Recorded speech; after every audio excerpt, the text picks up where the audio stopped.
Hello dear students. आज हम twelfth class के बायोलॉजी के अंदर सेकंड चैप्टर स्टार्ट करने जा रहे हैं। Sexual reproduction in flowering plants, chapter number 2, first unit का चैप्टर है ये। इसमें हम जो फ्लावरिंग प्लांट्स हैं, आपके जो एंजियोस्पर्म हैं, उनके अंदर सेक्सुअल रिप्रोडक्शन कैसे होता है तो उनके बारे में पढ़ेंगे।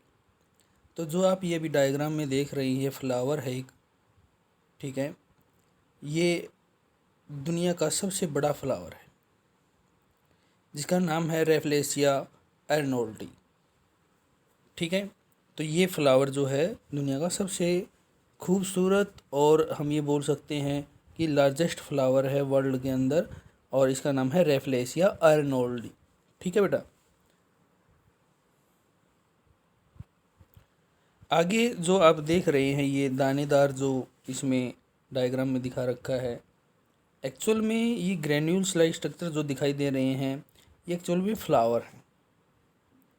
ये वर्ल्ड के सबसे स्मॉलेस्ट फ्लावर है जिसका नाम है वोल्फिया। इनको वोल्फिया फ्लावर बोलते हैं, ठीक है। तो ये आपको ध्यान रखना है, ये इस तरह का ही दिखाई देगा। अब आगे बात करते हैं। Smallest flower Wolffia, largest flower होता है रेफलेसिया एर्नोल्डी। नेशनल फ्लावर आपको पता है आपका लोटस है, कमल है, न्यूलम्बो न्यूसीफेरा। फिर आगे बोले इसने एंथोलॉजी, बेटा ये टर्म नोट जरूर कर लेना इनको। एंथोलॉजी होती है स्टडी ऑफ फ्लावर, जिसमें हम फ्लावर की स्टडी करते हैं। तो सिंपल सी बात है कि हम ये जब सेक्सुअल रिप्रोडक्शन फ्लावरिंग प्लांट्स के अंदर पढ़ ही रहे हैं तो उसमें सबसे पहले जो उसकी रिप्रोडक्टिव यूनिट है, रिप्रोडक्टिव यूनिट होती है फ्लावर, तो उसके बारे में हमें थोड़ा जानना पड़ेगा कि भाई क्या होता है, उसके अंदर क्या चीज़ें होती हैं। तो flower is highly condensed and modified shoot having nodes and internode. जो फ्लावर है वो मॉडिफिकेशन होती है किसकी, शूट की, जिसके अंदर नोड्स होते हैं, इंटरनोड्स होते हैं। ये हम जैसे कि मॉर्फोलॉजी ऑफ फ्लावरिंग प्लांट्स पढ़ी थी हमने +1 क्लास में, तो उसके वहाँ पर भी ये चीज़ें आती हैं। अब ये जो फ्लावर देख रहे हो आप, इसमें ये इसका लॉन्जिट्यूडिनल सेक्शन है। इसमें जो ग्रीन ग्रीन स्ट्रक्चर दिखाई दे रखा है, एक तो देखो नीचे ये पेडिकल दिखाई दे रहा है, इसमें एक थोड़ा फूला हुआ पार्ट जो है, और जो ये वाइट कलर पोर्शन के नीचे जो दिखाई दे रहे हैं, these are the calyx, sepals हम इनको बोल सकते हैं। और जो वाइट कलर के दिखाई दे रहे हैं ये हैं इसके पेटल्स, जिनको हम कोरोला भी बोलते हैं, ठीक है। अब इसमें जो देखो एंड्रोसियम दिखाई दे रहे हैं, इसमें स्टेमन दिखाई दे रहे हैं, फिलामेंट भी, एंथर भी दिखाई दे रहे हैं, और बीच वाला पार्ट में जो है यहाँ पर इसमें इसका पिस्टल दिखाई दे रहा है, ठीक है। ये देखो डायग्राम आप, इसमें इसमें क्लियरली दिखा रखे हैं, सारे सेपल दिखा रखे हैं, पेटल हो गए, फिर आपके स्टेमन, एंड्रोसियम, एंथर और फिलामेंट दिखा रखे हैं। फिर इसमें पिस्टल वाले पार्ट में, कार्पल वाले पार्ट में स्टिग्मा सबसे ऊपर, फिर स्टाइल है, और नीचे ये वाला जो पोर्शन है ओवरी के अंदर जो है प्लेसेंटा दिखा रखा है, ओव्यूल दिखा रखा है। प्लेसेंटा आपको बताया था ना, जहाँ पर जैसे कि arrangement of ovules that is called placenta. तो इसमें ये जो है दिखाई दे रहा है डायग्राम में अच्छे तरीके से। अब आगे बात करते हैं। The flower is the reproductive unit in the angiosperm. Angiosperm होते हैं आपके फ्लावरिंग प्लांट्स, उनके अंदर ये रिप्रोडक्टिव यूनिट होती है। It is meant for sexual reproduction, और इसी की वजह से सेक्सुअल रिप्रोडक्शन उनके अंदर होता है। तो ये टिपिकल फ्लावर है 4 डिफरेंट काइंड ऑफ वॉल्स, मतलब एक फ्लावर के 4 तरह के, मतलब 4 प्रकार के पार्ट होते हैं, अरेंज होते हैं sexually on the swollen end of stalk. Stalk होती है डंडी या पेडिकल हम बोल सकते हैं, और उसको जो स्टोक सोलन पार्ट होता है उसको हम थैलामस बोलते हैं। क्या बोलते हैं? थैलामस बोलते हैं। फिर जो ये पार्ट है कौन से हैं? कैलेक्स हैं, इनमें कोरोला है, एंड्रोसियम है एंड गाइनोसियम है। अब आप सोच रहे होगे सर ये तो हम पढ़ चुके हैं। बेटा +1 का भी थोड़ा रिवाइज करना ज़रूरी है, ठीक है, तभी हम इस चैप्टर के आगे बढ़ पाएंगे। फिर कैलेक्स एंड कोरोला और एसेसरी ऑर्गन, ये आपको पता है कैलेक्स और कोरोला जो है एसेसरी ऑर्गन होते हैं, जबकि जो एंड्रोसियम और गाइनोसियम जो हैं वही रिप्रोडक्टिव ऑर्गन होते हैं, वही रिप्रोडक्शन में पार्ट मतलब भाग लेते हैं, ठीक है। अब आगे, in some flower like lily the calyx and corolla are not distinct, मतलब अलग अलग नहीं होते, एंड टर्म एज पेरेंथ। तो ये बात आपको याद रखनी है। लिली के इसमें एग्जाम्पल है मोनोकोट्स का। ज़्यादातर जितने भी मोनोकोट्स हैं उनमें कैलेक्स और कोरोला जो है वो अलग अलग नहीं देखने को मिलते, बल्कि वो एक ही साथ ज्वाइंट होते हैं और उनको पेरेंट बोलते हैं। और इस कंडीशन को जब वो ज्वाइंट होते हैं तो उसको हम बोलते हैं टेपल, ठीक है। कैलेक्स एंड जैसे कि पेटल्स और सेपल्स जब इकट्ठे ज्वाइंट हो जाएंगे उनमें डिफरेंशिएट करना मुश्किल हो जाएगा, तो उनको टेपल्स बोलते हैं। When a flower has both androecium and gynoecium, यदि किसी फ्लावर के अंदर एक फ्लावर के अंदर मेल पार्ट भी प्रेजेंट है और फीमेल पार्ट भी प्रेजेंट है, एंड्रोसियम भी प्रेजेंट है और गाइनोसियम स्टेमन भी प्रेजेंट है और पिस्टल भी प्रेजेंट है, तो उस फ्लावर को हम बाइसेक्सुअल बोलेंगे। और यदि कोई फ्लावर जो है उसके अंदर ओनली स्टेमन पाया जाता है या फिर ओनली कार्पल पाई जाती है, तो उनको यूनिसेक्सुअल बोलेंगे, ठीक है। आगे है सिमेट्री की बात करें तो सिमेट्री हम पिछली क्लास में भी पढ़ा था, दो तरह की होती है फ्लावर में, एक्टिनोमॉर्फिक और जाइगोमॉर्फिक। तो एक्टिनोमॉर्फिक सिमेट्री कौन सी होती है, जिसमें हम किसी भी एंगल से उसको फ्लावर को काटें तो उसके इक्वल हाफ आए, ठीक है, रेडियल सिमेट्री हम बोल सकते हैं। जाइगोमॉर्फिक में हम के वर्टिकल प्लेन के दौरान वर्टिकली काटें तो ही इक्वल हाफ आए, तो उसको हम बाइलेटरल सिमेट्री बोलेंगे। तो देखो इसमें when a flower can be divided into equal radial half in any radial plane passing through the centre it said to be actinomorphic. Example है मस्टर्ड, दतूरा और चिली। तो इसमें हमने साइन भी पढ़े थे उनके, उस टाइम जब फ्लोरल फार्मूला लिखते थे हम, तो इसमें एक्टिनोमॉर्फिक का प्लस का साइन था और जाइगोमॉर्फिक का परसेंटेज से हम रिप्रेजेंट करते हैं उसको। ये देखो एक्टिनोमॉर्फिक फ्लावर दिखाई दे रहा है आपको। एक्टिनोमॉर्फिक में आप किसी भी एंगल से काटोगे इक्वल आएगा, जबकि जाइगोमॉर्फिक में ओनली वर्टिकली काटोगे तो इक्वल आएंगे। ध्यान से देखो इन फ्लावर्स को, ठीक है। फिर when it can be divided into two similar halves only in one particular vertical plane, it is zygomorphic. Example pea, gulmohar, bean and cassia. A flower is asymmetric. Flower asymmetric भी होते हैं जिनमें मतलब कोई सिमेट्री नहीं होती, irregular होते हैं। If it can not be divided into two similar half any vertical plane passing through the centre, वो किसी भी तरह से काटो कोई इक्वली नहीं आएंगे उनके पार्ट। तो एग्जांपल है कैना, ठीक है, कैना मीन्स भांग होती है, ठीक है। ये देखो, अच्छा अब आपका होमवर्क ये है तो कि आप अभी जो मैंने डायग्राम दिखा रखा है आपको, इस डायग्राम में जो ये प्लेन दिखा रखे हैं डॉटेड लाइन से, तो आपको ये बताना है कि कौन से फ्लावर में किस प्रकार की सिमेट्री है। वो आप मुझे व्हाट्सएप मैसेज के द्वारा लिख के भेज सकते हो, ठीक है, या फिर आप इसी जो यूट्यूब जो वीडियो है इसके कमेंट बॉक्स में भी आप ये बातें लिख सकते हो कि ये किस टाइप का फ्लावर है, इसमें सिमेट्री कौन सी, सॉरी एक्टिनोमॉर्फिक है या जाइगोमॉर्फिक है या एसिमेट्रिकल है, ठीक है। इन दोनों फ्लावर्स के अंदर आपको ये चीज़ें मेंशन करनी है, बतानी है, ठीक है बेटा। आगे ए फ्लावर में भी ट्राइमेरस, फ्लावर जो है ट्राइमेरस हो सकता है, टेट्रामेरस हो सकता है, पेंटामोर। ये आपको पता है कि मैंने आपको बताया था कि उसमें पेटल्स की संख्या कितनी हो सकती है या उसके फ्लोरल अपेंडेजेस कितने होते हैं, उसके हिसाब से उसकी संख्या उसका जो है ट्राइमेरस ये टर्म निर्धारित होती है, ट्राइमेरस है, टेट्रामेरस है, पेंटामेरस है। Flowers are bracts, reduced leaf found at the base of pedicel are called bracteate. Flower जिस फ्लावर के अंदर ब्रैकेट प्रेजेंट है, ब्रैकेट क्या होती है, एक हम बोल सकते हैं कि कोई एक तो लीव जो पूरा पत्ता होता है और एक उसका छोटा साइज जो बिल्कुल ही रिड्यूस साइज हो, ठीक है, तो उसको हम उसके कहाँ पर प्रेजेंट होगा, वो पेडिकल के पास। देखो इसमें फ्लावर में, इसमें डायग्राम में दिखा रखा है, ये नीचे देखो ये छोटे छोटे लीव्स जो दिखा रखे हैं, ये ब्रैकेट जो हैं, इस ब्रैकेट दिखा रखी हैं, ये लीव्स स्ट्रक्चर रिड्यूस लीफ हैं ये, तो इनको इस फ्लावर को हम ब्रैकेटेड फ्लावर बोलेंगे, और जिसमें नहीं होंगी उसको ए ब्रैकेटेड बोलेंगे। तो फ्लोरल फार्मूला जब लिखते थे तो उस टाइम भी आते थे, बी आर रिप्रेजेंट करता था ब्रैकेटेड को, ई बी आर रिप्रेजेंट करता था ई ब्रैकेटेड को। आगे बात करते हैं हम कैलेक्स की। कैलेक्स जो है outermost wall of the flower and the members is are called sepals. जो कैलेक्स है वो आउटर मोस्ट पार्ट होता है फ्लावर का, ठीक है, और उसके मेंबर्स को हम सेपल्स बोलते हैं। ज़्यादातर जो सेपल्स जो होते हैं वो ग्रीन होते हैं, लीफ लाइक होते हैं, और वो फ्लावर को बड कंडीशन में प्रोटेक्ट करते हैं। कैलेक्स में भी गैमोसेपल्स, गैमोसेपल्स का मतलब जब वो सेपल से जो कैलेक्स में भी गैमोसेपल्स का मतलब है कि जब सेपल्स एक दूसरे के साथ बिल्कुल ज्वाइंट हो जाएं, उनमें कोई मीन्स बीच में गैप ना हो, ठीक है, तो उसको हम गैमोसेपल्स बोलेंगे। और यदि सेपल्स फ्री हैं तो उनको पॉलीसेपल्स बोलेंगे। अब ये देखो ये डायग्राम, इसमें देखो कैलेक्स बिल्कुल डिफरेंशिएट दिखा रखे हैं, अलग अलग दिखा रखे हैं, इनके बीच में गैप दिखा रखा है। तो ये कौन से हो गए आपके, बताओ आप मुझे। ये फ्री हैं, ठीक है, अलग अलग हैं, तो ये इसका मतलब क्या हो गया, पॉलीसेपल्स हो गया।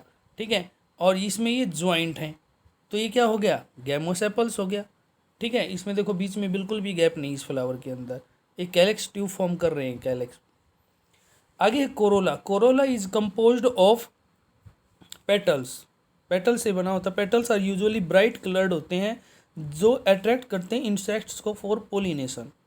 लाइक कैलेक्स कोरोला में बी आल्सो यूनाइटेड, जैसे कैलेक्स हमें देखा कि भाई उसमें गैमोसेपल्स थे और पॉलीसेपल्स थे, उसी प्रकार कोरोला भी है, यूनाइटेड हो सकते हैं उसमें। गैमो पेटल्स, पेटल्स एक साथ ज्वाइंट हो सकते हैं और पॉलीपेटल्स, पेटल्स फ्री हो सकते हैं।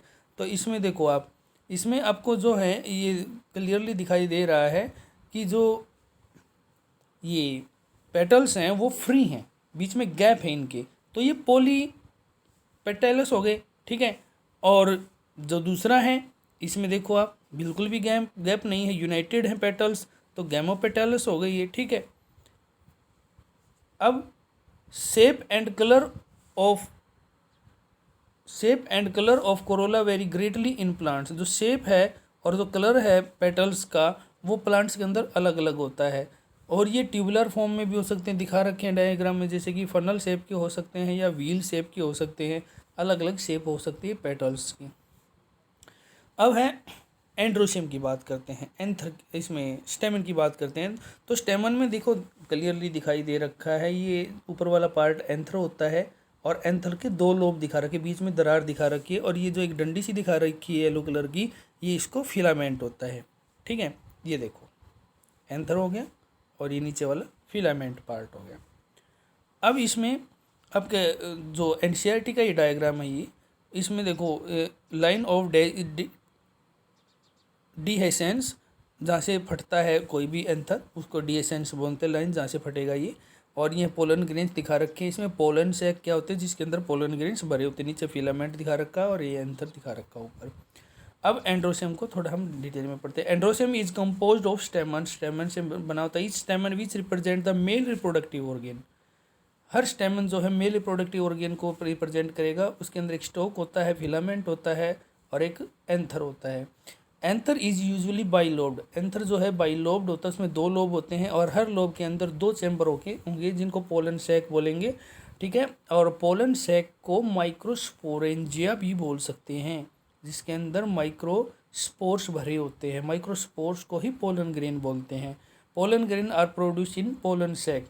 स्ट्राइल stamen is called stamina. Sterile stamen का मतलब ये है कि वो स्टेमन जो जिसके अंदर पोलन ग्रेन्स नहीं बनते हों। ठीक है, उस स्ट्राइल स्टेमन को क्या बोलेंगे, स्टेमिनोड बोलेंगे। ठीक है, कई बार आपने ऐसा देखा होगा कि कुछ प्लांट्स ऐसे, कुछ ट्री ऐसे होते हैं जिन पे फ्लावर तो आते हैं लेकिन फल नहीं लगते। ठीक है, तो वो ऐसे इस प्रकार से ही होते हैं स्ट्राइल स्टेमन। ये देखो डायग्राम, तो इसमें इसमें इसका जो एंथर है उसको डाइसेक्शन दिखा रखा है, कट करके दिखा रखा है। तो इसमें देखो ये बाइलोब्ड है। बाइलोब का मतलब हो गया, देखो इसमें टोटल जो माइक्रोस्पोरेंजियम कितने हैं, 1 2 3 4 हैं। ठीक है, तो 2 माइक्रोस्पोरेंजियम का एक लोब बनता है, तो 4 है तो सिंपल सी बात है, तो 2 लोब हो गए। ठीक है, माइक्रोस्पोरेंजियम के अंदर माइक्रोस्पोर्स भरे होते हैं। अब इसमें टेप्टम दिखा रखा, तो टेप्टम को हम आगे डिस्कस करेंगे क्या होता है। ठीक है, स्टेमन्स ऑफ फ्लावर में be united and other members such as petals और अमंग देमसेल्व्स। स्टेमन जो हैं फ्लावर के वो यूनाइटेड भी हो सकते हैं दूसरे मेंबर्स के साथ, जैसे कि पेटल्स के साथ ज्वाइंट हो सकते हैं या फिर और किसी पार्ट के साथ ज्वाइंट हो सकते हैं, पिस्टिल के साथ ज्वाइंट हो सकते हैं। When stamens are attach to petal, जब स्टेमन अटैच होंगे पेटल्स के साथ तो उसको बोलेंगे एपिपेटलस। क्या बोलेंगे, एपिपेटलस। जैसे कि एग्जांपल है इसमें ब्रिंजल, बैंगन का एग्जांपल है इसमें। और एपीफाइलस जब वो अटैच होंगे स्टेमन किसके, पेरिंथ के साथ अटैच होंगे, जैसे कि मोनोकोट्स में हमने पढ़ा था अभी पीछे। ठीक है, स्टेमन इन ए फ्लावर में आइदर रिमेन फ्री, स्टेमन जो हैं वो फ्री भी मिल सकते हैं तो पोलिएंडर्स बोलेंगे, और यूनाइटेड होंगे वेरिंग डिग्रीज में, अलग अलग यूनाइटेड भी हो सकते हैं, किसी अलग अलग केस की हम बात करें तो, लेकिन ज़्यादातर मोस्टली फ्री होते हैं। स्टेमन में भी यूनाइटेड, स्टेमन अगर यूनाइटेड हैं, ठीक है, तो उसमें क्या होगा, जैसे कि इनटू वन बंच, एक गुच्छे के अंदर है या वन बंडल के अंदर, तो मोनो एडेल्फस बोलेंगे उस कंडीशन को, जैसे कि चाइना रोज में होता है। ठीक है, और 2 बंडल्स में है तो डाई एडल्फस बोलेंगे, मटर के अंदर होता है। और एक से ज़्यादा बंडल बन रहे हैं तो पॉली एडल्फस, जैसे सिट्रस फ्रूट के अंदर होता है। तो दे में भी various in the length of filament, उनके फिलामेंट की लेंथ भी अलग अलग होती है, चेंज मिलेगा उसमें विद इन ए फ्लावर, जैसे कि स्लेविया एंड मस्टर्ड के अंदर हम बोल सकते हैं। ठीक है, तो ये इसमें वही बात बता रखी है। हाँ, एक बात याद रखना है इसमें, जब हम फॉर्मूला लिखते थे तो उसमें हमने देखो क्या लिखा था, जैसे कि मान लो कैलेक्स की संख्या 5 है, ठीक है, कोरोला भी 5 है, ब्रैकेट लिख दिया था। फिर एंड्रोसियम की बात करें तो एंड्रोसियम मान लो आगे टोटल है 10, ठीक है, और 9 एक साथ ज्वाइंट हैं और एक फ्री है, तो हमने लिखा था 9 को ब्रैकेट में लिख दिया +1 लिख दिया, तो ऐसे हमने फॉर्मूला डिस्क्राइब किया था ये। ठीक है, तो सब वही कंडीशन है इसमें। अब एंड्रोसियम को थोड़ा और अलग से डिस्कस करते हैं। तो एंड्रोसियम की यूनिट है स्टेमन है, स्टेमन के अंदर एंथर, कनेक्टिव और फिलामेंट। तो एक बात याद रखना, ये जैसे फिलामेंट दिखा रखा है उसके ऊपर एंथर दिखा रखा है, तो एंथर दो ये जो लोब दिखा रखे हैं इनके बीच में एक राउंड स्ट्रक्चर होता है जिसको कनेक्टिव बोलते हैं। तो डाईएथिकस एंथर होते हैं और मोनोथिकस एंथर होते हैं। डाईथिकस एंथर में 2 लोब होंगे, मोनोथिकस एंथर में 1 ही लोब होगा। तो ये अभी जो डायग्राम पे दिखा रखा है ये डाईएथिकस एंथर है, इसमें 2 लोब दिखा रखे हैं। ठीक है, आगे अब ये देखो, ये इसका डाइसेक्शन जो हमने किया था एंथर का वो लार्ज साइज में दिखा रखा है इसमें। ठीक है, तो देखो इसमें बीच में जो दिखा रखा है ये रेड सर्कल दिखा रखा है, ये कनेक्टिव है। ठीक है, और ये एक पोलन सेक हो गया, जिसको एंथर सेक बोल सकते हैं। ये भी इधर हो गया, 4 हैं इसमें ये। ठीक है, 2 लोब इधर हो गए, 1 लोब इधर हो गया। ठीक है, आगे है कोएशन ऑफ स्टेमन। कोएशन ऑफ स्टेशन का मतलब कैसे एक साथ फ्यूज हो सकते हैं। तो 3 टाइप का ये adelphous. The stamen are fuse by their filaments only. कई बार स्टेमन क्या होता है कि उसके जो फिलामेंट वो फ्यूज हो जाते हैं और एंथर फ्री रहते हैं, तो उस कंडीशन को हम एडल्फस बोलते हैं। फ्यूजन ऑफ फिलामेंट में प्रोड्यूस ए सिंगल ग्रुप। जो फ्यूजन है फिलामेंट का वो एक सिंगल ग्रुप भी बना सकता है, जिसको हमने मोनो एडल्फस नाम दिया था। हिबिस्कस साइनारोज के अंदर हम देखने को मिल सकता है 2 ग्रुप्स, मतलब डाइएडल्फस। ठीक है, 2 बंडल्स हो जाएगा तो पी के अंदर मैनी ग्रुप्स। ठीक है, तो पॉलीएडल्फस हो जाएगा सिट्रस में। फिर है साइनजेनेसियस और साइएंथ्रियस। तो stamens are fuse by anther only. कई बार स्टेमन जो है एंथर से फ्यूज होते हैं, फिलामेंट फ्री रहते हैं नीचे से। ठीक है, तो the fuse anther form a ring around gynoecium. तो गाइनोसियम की चारों तरफ एक रिंग बना देते हैं। ठीक है, जैसे कि सनफ्लावर में देखा होगा अपने बीच में बिल्कुल ऐसे रिंग लाइक स्ट्रक्चर दिखाई देते हैं उसमें। Synandrous stamen are fuse both in the region of filament and anther. दोनों तरफ से फ्यूज हो जाएंगी। ठीक है, एंथर भी और फिलामेंट भी। तो कुकुरबिटा के अंदर ऐसा होता है। ठीक है, तो इसको बेटा नोट करना है अच्छे तरीके से। ठीक है, कोई बात समझ में ना आए तो आप कमेंट बॉक्स में पूछ सकते हैं। ठीक है, या मैसेज के द्वारा पूछ सकते हैं, और इसको अच्छे तरीके से नोट कर लेना है। ये सारी चीज़ें लिखनी ज़रूरी हैं। डायग्राम की मैं नहीं बोलता, जो डायग्राम आप बना सकते हो इसमें से वो डायग्राम बना लेना। ठीक है, बाकी ये सारी चीज़ें नोट करने की हैं इसमें। ठीक है, इसमें दोनों का मिक्सचर है, एनसीईआरटी भी है और एनसीईआरटी से बाहर भी मटेरियल इसमें ऐड किया गया है। ठीक है, ये सारी चीज़ें अच्छी तरीके से रिवाइज करो। और फर्स्ट चैप्टर जो है उसमें से मैं कल आपको एक छोटा टेस्ट दूंगा, वो आप घर पे करना उसको। ठीक है, उसके क्वेश्चन सोल्व करना। ठीक है, इसको रिवाइज करते रहो। All the best, thank you.